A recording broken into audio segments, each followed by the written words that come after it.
নমস্কার, শুভ সন্ধ্যা। শাশ্বতী সিনহা টক্সে আপনাদের সবাইকে স্বাগত।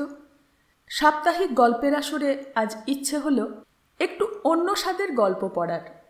একটা উর্দু গল্প আজকে বেছে নিয়েছি।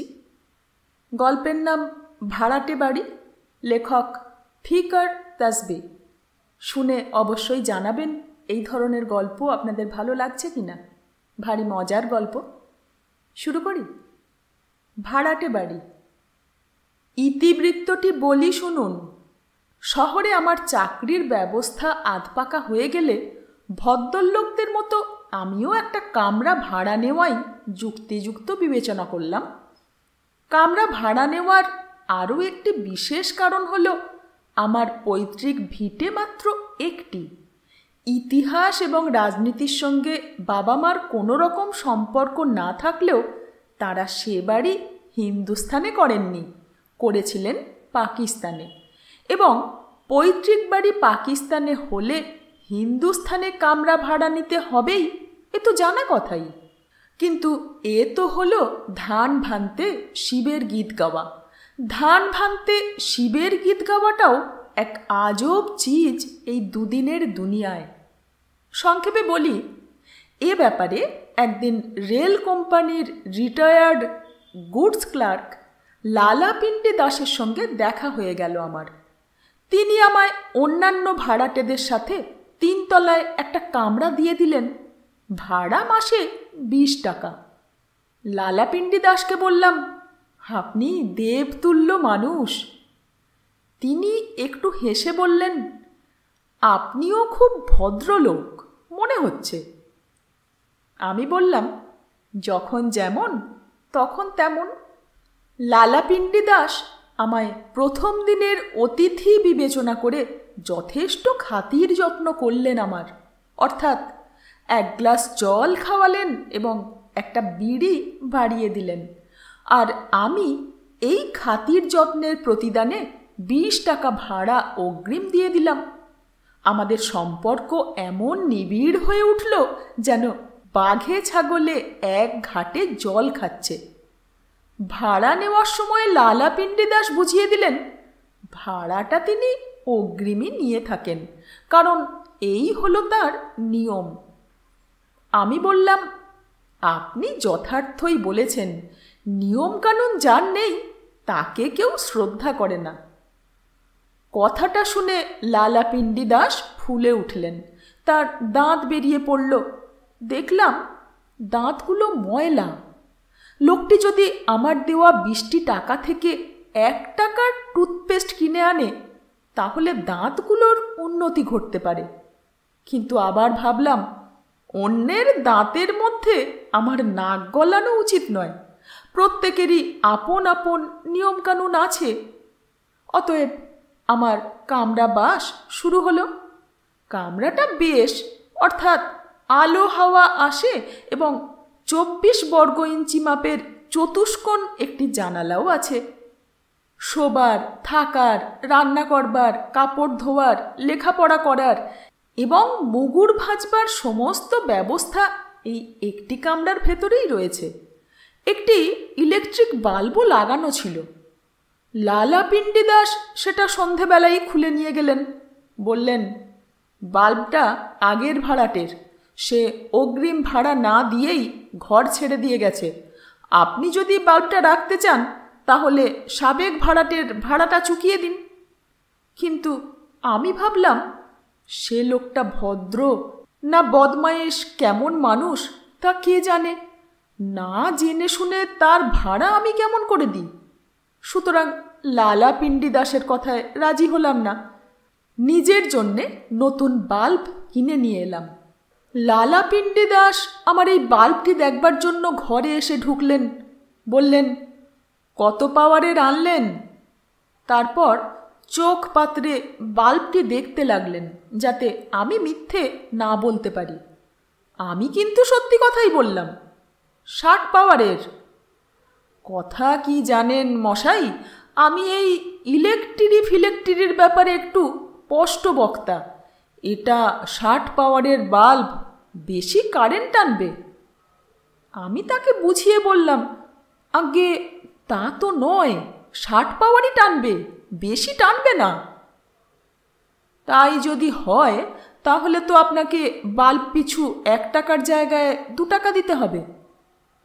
আমি মন্তব্য করলাম, আমি কিন্তু 1 টাকা দেওয়াই ভালো মনে করি। তাহলে আপনাকে 30 পাওয়ারের বাল্ব আনতে হবে। কিন্তু লালাজি, পড়াশোনা করা আমার পেশা এবং পড়াশোনার জন্যে বেশি আলো চাই, নইলে অকালেই অন্ধ হয়ে যেতে হয়। তাহলে 2 টাকা করে দেবেন। এই সঙ্গে এ কথাটাও নিবেদন করে রাখি, 9টার পর নিচে থেকে ইলেকট্রির মেন সুইচ বন্ধ করে দেওয়া হবে, এটা আমার নিয়ম। কিন্তু লালাজি, আমারও একটা নিয়ম আছে। সে হলো, আমি রাত 1টা পর্যন্ত লেখাপড়া করি। সারাটা জগৎ যখন ঘুমিয়ে পড়ে তখন আমি লুকিয়ে লুকিয়ে কাঁদতে থাকি, মানে কবিতা লিখি, গল্প লিখি, আর সারা দুনিয়ার ব্যথা নিজের বুক থেকে বের করে কাগজের উপর ঢেলে দিই। তাই জন্যে বেশি তর্ক করেও লাভ নেই। আমার নিয়ম অসঙ্গত বলে প্রমাণিত হলো, আর লালা পিন্ডি দাসের নিয়মটাকেই মেনে নিতে হলো সঙ্গত বলে। তারপর আমি বাজার থেকে একটা কেরোসিনের কুপি কিনে নিয়ে এলাম। পিন্ডিদাসজি আমার বিজলির তার কেটে দিয়ে গেলেন, আর আমি সুখে স্বচ্ছন্দে ঘরটায় বাস করতে লাগলাম। এমনিভাবে হেসে খেলে 4-5টা দিন কেটে গেল। ইতিমধ্যে আমার মনে হতে লাগলো, লালা পিন্ডি দাস আর আমার সম্পর্ক শুধু ভাড়া দেওয়া নেওয়াতেই নয়, মানুষ যখন প্রথম কুঁড়ে ঘর বানিয়ে বাস করতে শেখে সেই পাথর আর তীর ধনুকের যুগে পর্যন্ত গিয়ে পৌঁছেছে সম্পর্কটি। ঘরে যে জানালাটি ছিল সেইটির আমার আলো হাওয়ার অদ্বিতীয় উৎস, সুতরাং আমি জানালাটা বেশি করে খুলে রাখি। লালা পিন্ডি দাস যখন সেটা পরপর 5 দিন খোলা অবস্থায় দেখলেন, তখন একদিন সকালবেলা আমার অফিসে বেরোবার সময় ইশারা করে আমায় ডাক দিলেন। তারপর নসিহত করলেন, জানালাটার সামনে কয়েকজন মানি লোক থাকেন, সুতরাং আপনার মতো লোকের পক্ষে জানালাটা সবসময় খোলা রাখা উচিত নয়। আমি বললাম, লালা পিন্ডি দাসজি, 2 জন মানি লোকের মধ্যে কখনো ঝগড়া হওয়া সম্ভব নয়। জ্যামিতির হিসাব বলে 2টো সমান্তরাল রেখা কোনো দিনই পরস্পরের সঙ্গে মিলতে পারে না। কিন্তু জ্যামিতি বস্তুটি বোধহয় লালা পিন্ডি দাসজির মাথায় একেবারেই ঠোকে না। আমার কথাটা তাই ভালো লাগলো না তার। ভাবলাম, ওকে বুঝিয়ে বলি, সামনের বাড়িতে কোনো ভদ্রমহিলা থাকেন না, থাকে এক 60 বছরের বুড়ি, সে রোদ্দুরে বসে উকুন মারে। কিন্তু লালা পিন্ডি দাসকে এ কথা বলার অর্থ তো আমি এদিক ওদিক তাকিয়ে থাকি এই অভিযোগটা মেনে নেওয়া। সুতরাং আমি নীরব থেকে 60 বছরের রূপসীর প্রেমের পথটা নিজেই বন্ধ করে ফেললাম, অর্থাৎ জানালাটা বন্ধ করে দিলাম। অন্যের ইজ্জত নিয়ে টানাটানি করা এমনিতেও আমার স্বভাবের বাইরে, তার ওপর জানালা বন্ধ করায় লালা পিন্ডি দাসের চোখে আমার যে সম্মান বেড়ে গেল সেটুকু উপরি লাভ। জানালা বন্ধ হওয়ায় আলো হাওয়াও বন্ধ হয়ে গেল। 3-4 দিন ভয়ানক রাগ হতে লাগলো আমার। সে রাগ কমতে কমতে ক্রমে এসে ঠেকল বিস্ময়ে। কয়েকবার ইচ্ছে হলো লালা পিন্ডি দাসকে বলে দিই, জানালা খোলাই থাকবে, আমার যা করতে চান করুনগে। কিন্তু আবার ভাবলাম, পাড়ার লোকে আমায় ঝগড়াটে ঠাউরাবে, সুতরাং সামনাসামনি লালা পিন্ডি দাসের সঙ্গে লেগে পড়াটা আর উচিত মনে করলাম না। ফলে আলো হাওয়া ছাড়াই আমি জ্যান্ত থাকবার চেষ্টা করতে লাগলাম। কোনো এক প্রাচীন কবির সেই বিখ্যাত লাইনটি এই অবস্থায় আমায় যথেষ্ট সাহস জোগাতে লাগলো, হিম্মত করে ইনসান তো কিয়া হো নেহি সাতা। সারাটা বাড়িতে মাত্র একটা পায়খানা। জানা গেল সে পায়খানা শুধু যারা সপরিবারে থাকে তাদেরই জন্য রিজার্ভ করা, যাদের বউ নেই তারা চলে যায় মাঠে। লালা পিন্ডি দাস আমায় কয়েকবার শোনালেন বাড়িটা তৈরি করবার সময় তার পিতৃদেবের সঙ্গে সপ্তাহের পর সপ্তাহ এই ব্যাপার নিয়ে মিটিং হয়েছিল যে মাসিক 20 টাকা তক ভাড়াওয়ালা কামরা শুধু একলা মানুষদের দেওয়া হবে কিনা। শেষে যখন কয়েক সপ্তাহের তর্ক বিতর্কের পর চূড়ান্ত সিদ্ধান্ত নেওয়া হলো এসব ঘরে একলা মানুষদেরই রাখা হবে, তখন তাদের জন্য পায়খানা তৈরি করবার প্রশ্নই আর ওঠেনি।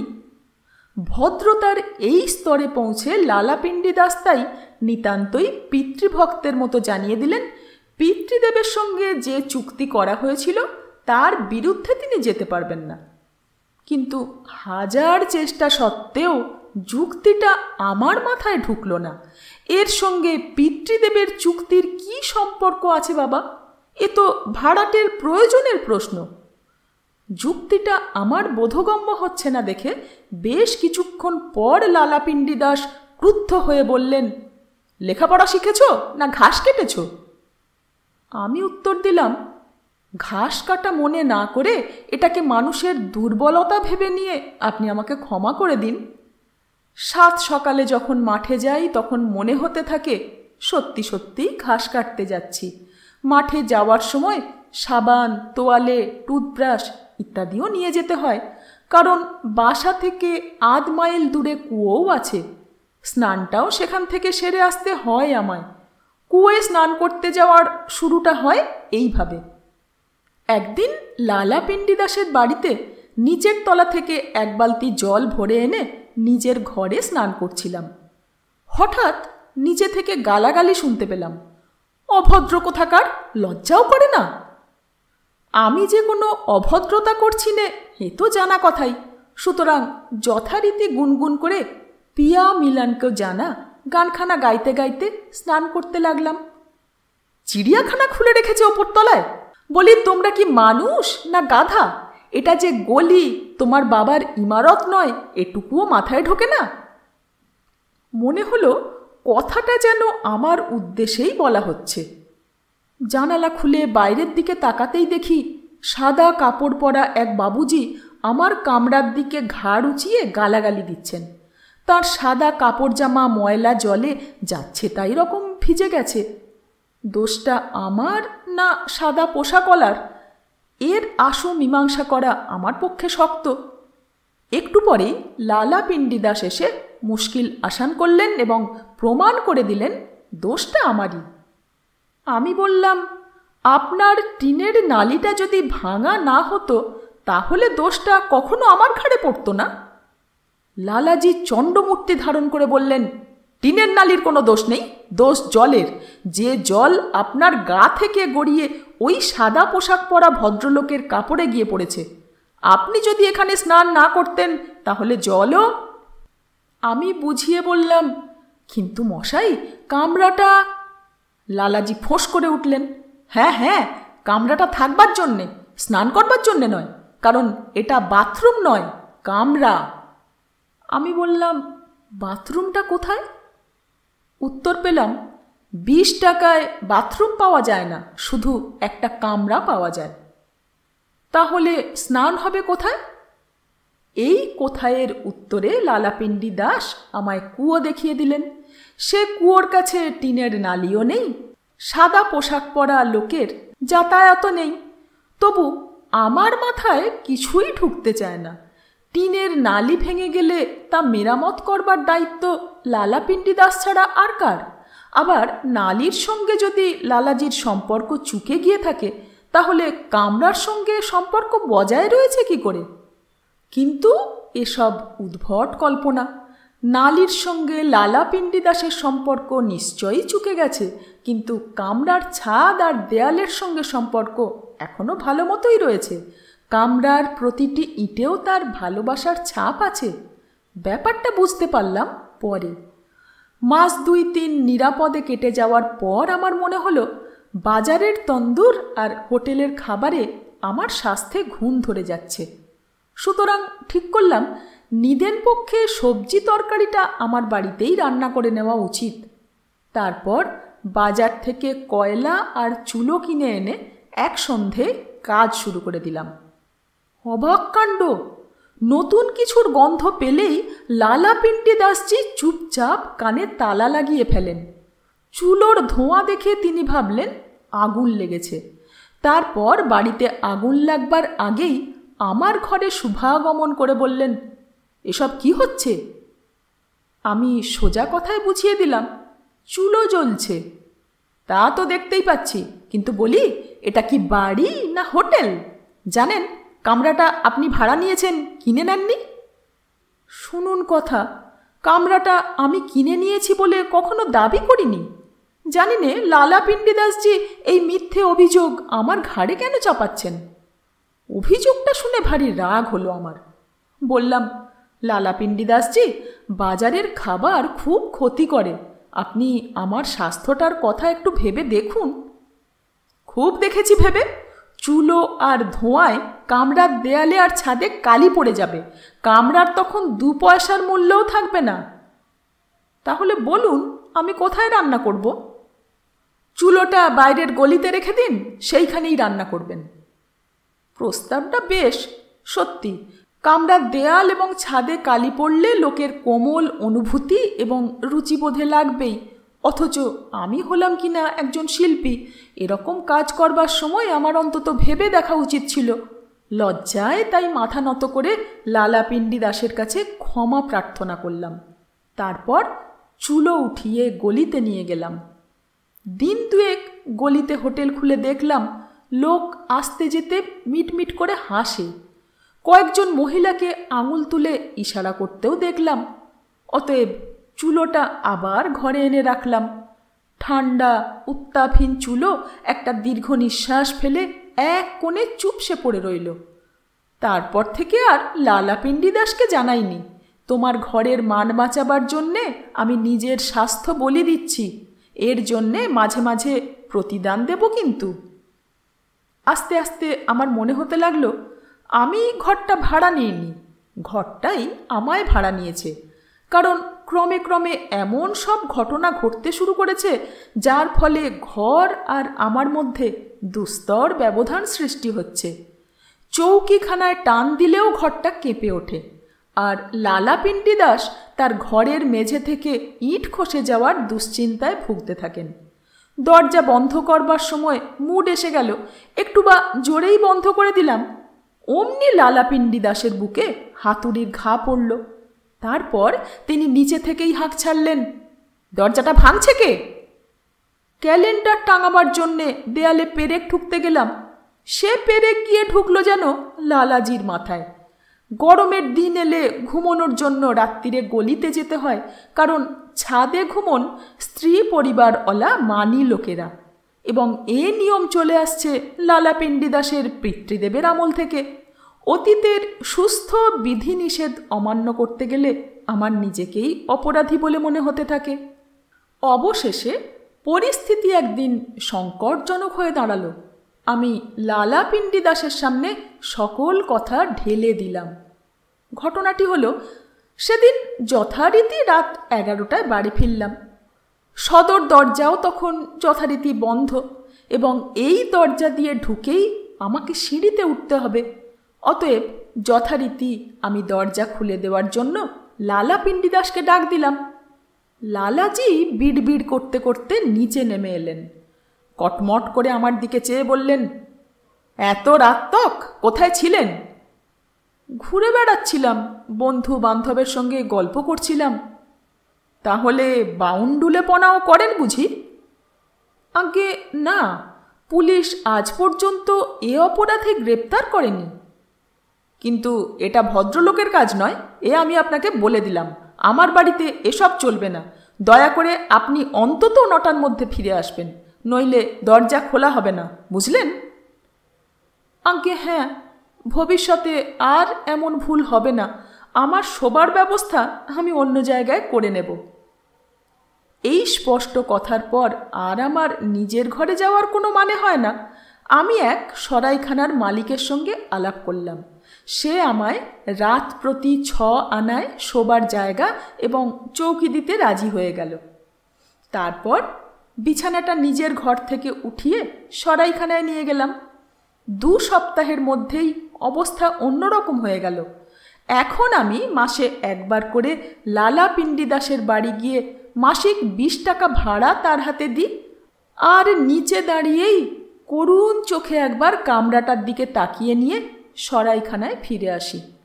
কিন্তু কামরাটি আমি কেন ভাড়া নিয়ে রেখেছি, বিশেষ করে তার সঙ্গে আমার সম্পর্ক যখন কার্যত প্রায় চুকেই গেছে, এ কথার মীমাংসা আজও করতে পারলাম না।